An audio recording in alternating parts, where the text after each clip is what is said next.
In the latest clash between the judicial and executive branches over deportation policy, today the Supreme Court has ordered the Trump administration to pause the deportation of several Venezuelan men currently being held in a North Texas detention center.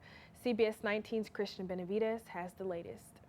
The Supreme Court told the Trump administration early Saturday not to take any action to deport Venezuelan men it alleges are gang members, effectively hitting the pause button on deportations within the jurisdiction of the Northern District of Texas. In a brief order, the court directed the Trump administration not to remove Venezuelans held in Texas' Blue Bonnet Detention Center until further order from the court. Justices Clarence Thomas and Samuel Alito dissented. The court acted overnight following an emergency appeal from the ACLU. The Trump administration is expected to return to the Supreme Court quickly in order to persuade the justices to lift the order. This comes amidst ongoing criticism from the Trump administration's approach to deportations.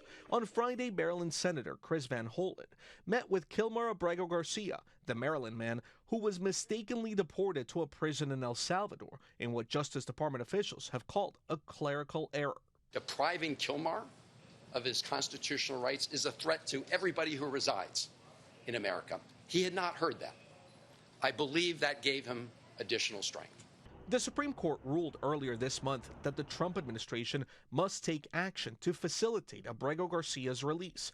But the Trump administration now maintains Abrego Garcia will never return to the U.S. Van Hollen and a growing number of civil rights advocates are lobbying for Garcia's safe return. The White House and the president have been lying about this case from the beginning.